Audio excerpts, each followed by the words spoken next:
Assalamualaikum warahmatullahi wabarakatuh. Bismillahirrahmanirrahim. Alhamdulillahi rabbil alamin. Wabihi nasta'inu ala umuri dunya waddin.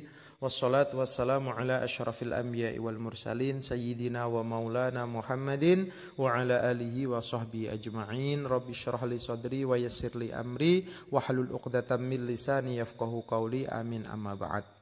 Kawan-kawan semua yang dimuliakan Allah Subhanahu wa taala, pada materi kali ini kita akan mempelajari tentang hadis maudhu' atau hadis palsu. Sebagaimana penjelasan yang telah lampau bahwa hadis ahad ini secara pembagian mudah ini dibagi menjadi tiga, yaitu sahih, hasan, dan dhaif. Yang dhaif sebagian ulama membagi dua, yaitu hadis dhaif yang ringan. Dhaif ringan itu nanti bisa naik menjadi hasan li ghairihi, bahkan boleh diamalkan dalam masalah-masalah tertentu. Yang kedua ada dhaif syadid atau dhaif jiddan. Dhaif jiddan itu tidak boleh atau tidak bisa naik ke derajat hasan li ghairihi, juga tidak dapat diamalkan dalam fadilah amal dan lain-lain. Nah, sebagian ulama yang lain memasukkan maudhu' dalam hadis dhaif. Jadi hadis dhaif dibagi menjadi dua, dhaif ringan, dhaif berat, dan maudhu'. Oke, kita akan mempelajari hadis maudhu'. Apa itu hadis maudhu'? Hadis palsu, huwa al-kadhibu al-mukhtalaqu al-masnu'u al-mansubu ila Rasulillah sallallahu alaihi wasallam, yaitu dusta. Hadis dusta atau dibuat-buat yang diciptakan kemudian disandarkan, dinisbatkan kepada Rasulullah Shallallahu Alaihi Wasallam. Itu namanya hadis maudhu'. Entah sengaja atau tidak sengaja, itu namanya tetap maudhu'. Bezanya kalau sengaja ini dosa besar, bahkan sebagian ulama mengatakan kafir. Tapi kalau tidak sengaja ya berarti tidak sampai berdosa besar. Hukmu riwayatihi, sekarang hukum meriwayatkan maudhu'. Maksudnya misalkan kita khutbah, kita berceramah misalkan, kemudian kita meriwayatkan hadis maudhu', berdalil dengan hadis maudhu' misalkan. Apakah yang demikian itu dibolehkan? Nah, ini dikatakan oleh ulama, ajma'al ulama ala annahu la tahillu riwayatuhu li ahadin alimahalahu fi ayyi ma'nan kana illa ma'a bayani wad'ihi. Ulama telah sepakat tidak boleh atau tidak halal meriwayatkan hadis maudhu' bagi seseorang yang mengetahui bahwa hadis itu bukan hadis Nabi dalam keadaan apapun kecuali dengan menjelaskan kepalsuannya. Kalau dia meriwayatkan dengan tujuan menyampaikan kepalsuannya, maka hukumnya boleh. Turukul wadha'ina fi siyanatil hadis. Ini ringkasan saja, tidak saya sampaikan semuanya. Kalau disampaikan semuanya nanti waktunya lama, waktunya sangat lama. Cara-cara pemalsu hadis dalam menciptakan hadis. Satu, imma ayun syi'a al-wadha'u al-kalama min indihi. Dia menciptakan pemalsu ini, pemalsu hadis, wadha' itu pemalsu, menciptakan dari ucapannya sendiri. Dia membuat kata-kata yang cantik, kata-kata yang indah. Kemudian thumayadha'u lahu isnadan wa yarwiyahu. Kemudian dia menciptakan sanad sendiri. Wah, dari hadatsana A, hadatsana B, hadatsana C, qala Rasulullah sallallahu alaihi wasallam misalkan demikian. Caranya pemalsu kadang begitu. Wayan sibahu ilaihi sallallahu alaihi wasallam, kemudian disandarkan, dinisbatkan bahwa itu ucapan Nabi. Itu cara mereka membuat hadis palsu. Yang kedua, kadang-kadang wa imma ayyakhudha kalaman li ba'dil hukama aw ghairihim. Kadang dia mengambil ucapan dari ahli hikmah sehingga ucapannya, kata-kata susunannya itu memang susunan yang cantik. Balaghahnya kuat, terus kemudian nilai sastranya kuat. Wa yadha'u lahu isnadan wa yansibahu ilaihi sallallahu alaihi wasallam. Kemudian dia ciptakan sanad palsu dan kemudian dia sandarkan bahwa itu sebagai ucapan Rasulullah sallallahu alaihi wasallam. Dan masih ada cara-cara lain dalam menciptakan hadis palsu bagi pemalsu-pemalsu hadis atau pencipta hadis palsu. Kemudian kaifa yu'rafu al-hadisu al-maudhu'u. Bagaimana kita dapat mengetahui bahwa hadis itu hadis maudhu'? Ada beberapa cara. Yu'rafu bi umurin minha. Sebagiannya adalah iqrarul wadhi'i bil wad'i. Yang memalsukan ini mengakui sendiri bahwa ini hadis palsu, aku sendiri yang menciptakan. Ka iqrari Abi Ismah Nuh bin Abi Maryam, seperti pengakuan Abi Ismah Nuh bin Abi Maryam. Dia menciptakan bi annahu wadhu ahaditsa fadhaili suwaril Quran suratan an Ibni Abbas. Dia sengaja menciptakan hadis-hadis tentang fadilah Al-Quran. Setiap satu surat, setiap surat-suratnya itu diciptakan apa itu? Diciptakan apa? Diciptakan hadis-hadis palsu dan dia nisbatkan kepada Ibnu Abbas dari Rasulullah Shallallahu Alaihi Wasallam.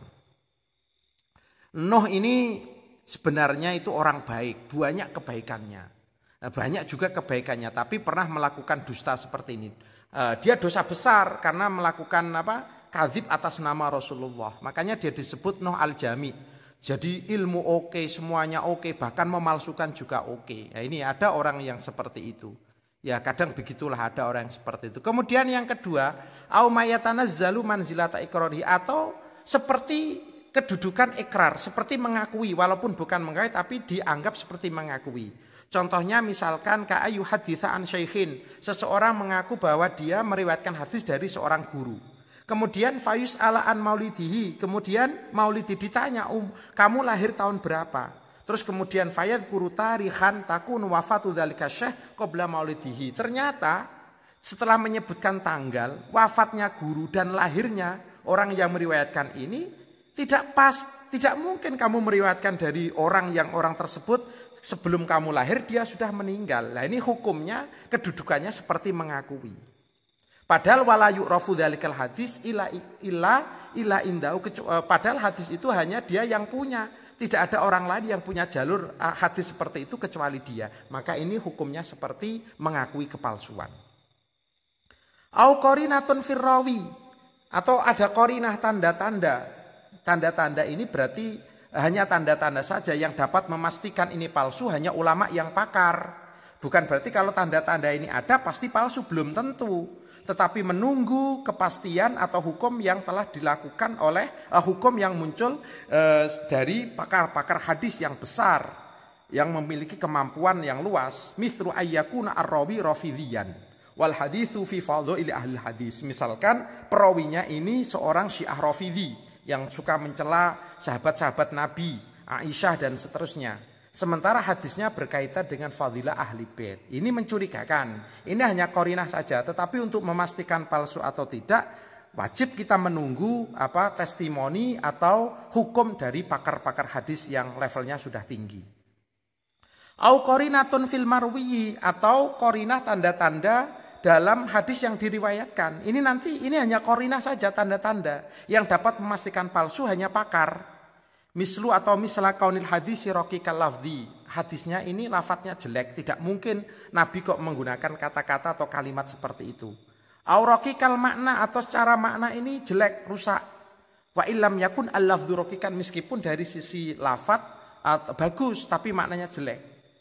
Au mukhalifan lil hissi wal musyahada, atau menyelisihi panca indera atau kenyataan gitu saja. Au sharihil Quran awis sunnah al mutawatirah awil ijma' al qat'i ma'adami qabulihi li ta'wil, atau bertentangan dengan Al-Quran yang sharih atau sunnah hadis yang mutawatir atau ijma' yang qat'i, sehingga karena terjadi pertentangan tidak dapat ditakwil lagi. Maka ini tanda-tanda palsu hadis ini.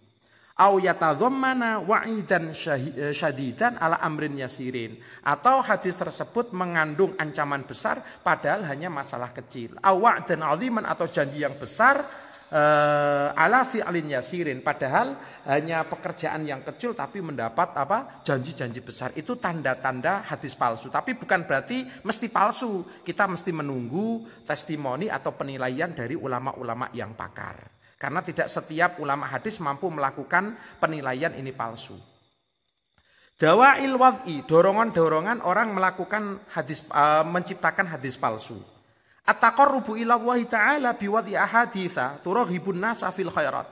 Kadang-kadang yang memalsukan hadis itu niatnya lillahi ta'ala. Dia menciptakan hadis-hadis tertentu dengan bunyi-bunyi tertentu dengan tujuan supaya orang ini suka berbuat kebaikan. Niatnya baik tapi dengan cara-cara yang melanggar agama, yaitu membuat hadis atau ucapan yang dinisbatkan kepada Rasulullah. Wa haditsa tukhawifuhum min fi'lil munkarat, atau hadis-hadis yang menakuti orang-orang dari melakukan mungkar.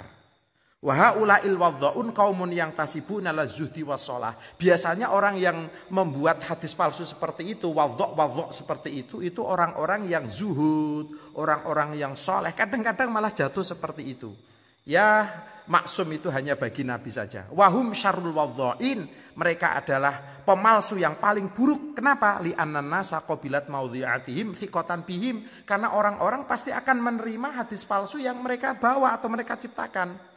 Karena orang pasti percaya ini orang baik, orang soleh, orang begini.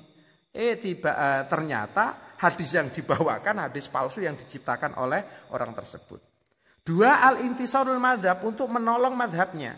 La siyama madzhabul firaqi asyasiyah ba'da zuhuril fitnah wa zuhuril firaq asyasiyah kal khawarij wa syiah.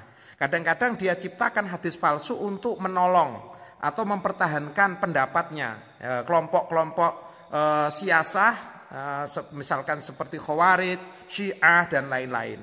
Faqat wadhu'at kullu firqatin minal ahadithi ma yu'ayyidu madhabaha. Ini Khawarij, Syiah memang sudah terbukti mereka pernah melakukan mencipta hadis-hadis palsu untuk menyokong pendapat-pendapat atau madhab mereka. Itu sudah terbukti. Makanya penting sekali kita mempelajari ilmu mustalah hadis.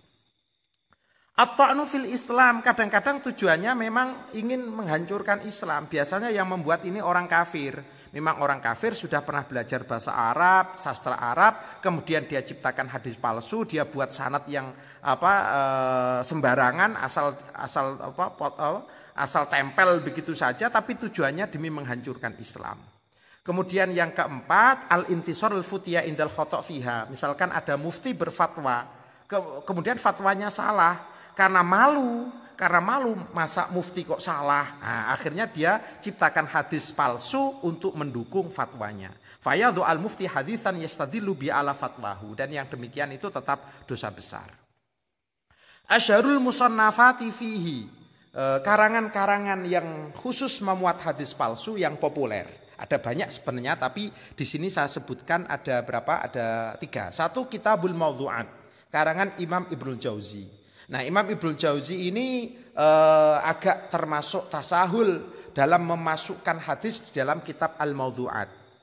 Beliau ini ada 2 kitab, satu Al-Mawdhu'at, yang satu Al-Ilal Al-Mutanahiyah. Hadis kitab Al-Ilal Al-Mutanahiyah ini khusus hadis-hadis yang dhaif syadid secara umum.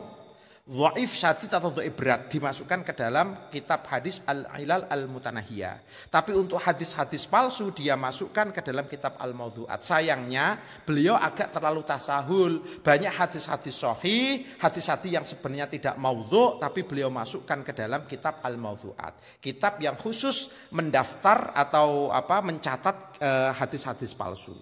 Wa huwa min aqdami ma sunnifa fi hadzal fan. Kitab Al-Mawdhu'at adalah termasuk, saya tidak mengatakan itu yang pertama, tapi termasuk salah satu kitab yang ditulis pada fan maudhu'. Lakinnahu mutasahilun fil hukmi al hadis bil wat'i, tapi beliau agak tasahul, bermudah-mudahan menghukumi hadis palsu. Lidza intaqadahu al ulama wa ta'aqabuhu. Maka ulama banyak yang mengkritik dan meluruskanlah beberapa hadis yang sebenarnya bukan palsu tapi beliau anggap sebagai hadis palsu. Ini kebalikan dari Imam Al-Hakim dalam Al-Mustadrak.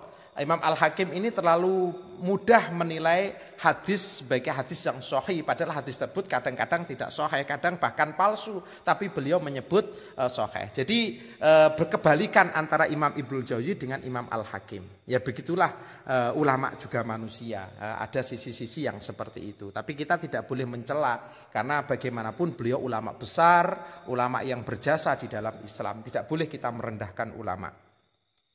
Kemudian yang kedua, Al-Ali Al-Masnu'ah fil Ahadits Al-Mawdhu'ah. Ini karangan Imam Suyuti. Kitab ini ringkasan dari kitab Al-Mawdhu'atnya Imam Ibnul Jauzi, tetapi ada bantahan-bantahan. Kemudian tambahan-tambahan dari beliau. Jadi lebih lengkap daripada Al-Mawdhu'at. Kemudian yang berikutnya adalah Tanzih Syariah Al-Marfu'anil Ahadits Asyani'ah Al-Mawdhu'ah, karangan Ibnu Arraq Al-Kinani. Ya, Tanzih Syariah ini 2 jilid. Kawan-kawan boleh bisa membelinya lah. Ini bagus kitab ini menurut saya. Kalau menurut saya kawan-kawan mestinya membeli kitab paling tidak Tanzih Syariah ini punya. Terus kemudian kitab Kashful Khofa. Kalau Kashful Khofa itu kitab hadis 2 jilid yang khusus menjelaskan tentang hadis-hadis yang populer, masyhur atau bermakna populer, bukan masyhur istilah muhaddisin tapi masyhur bermakna populer. Kalau bisa punyalah. Kalau saya sendiri alhamdulillah dua-duanya punya. Tanjuz Syariah punya 2 jilid, tidak terlalu tebal, tidak terlalu besar. Terus kemudian Kasyful Khofa, alhamdulillah sudah lama saya punya. Kitab ini juga bagus lah, dua-duanya bagus. Karena dalam Tanjuz Syariah ini dijelaskan metode kenapa Imam Ibnu Jauzi ini terlalu mudah menilai hadis palsu. Wa huwa kitabun talkhisun li sabiqaihi. Jadi Tanjuz Syariah ini merupakan ringkasan atau ikhtisar dari kitab Al-Mawdu'atnya Imam Ibnu Jauzi dan kitab Al-La'ali Al-Masnu'ahnya Imam Jalaluddin As-Suyuti. Wa huwa kitabun hafilun muhadzabun mufidun. Wah, kitab ini bagus, cakupannya luas, baguslah memberi faidah. Oke, demikian dari saya. Akhirul kalam. Wassalamualaikum warahmatullahi wabarakatuh.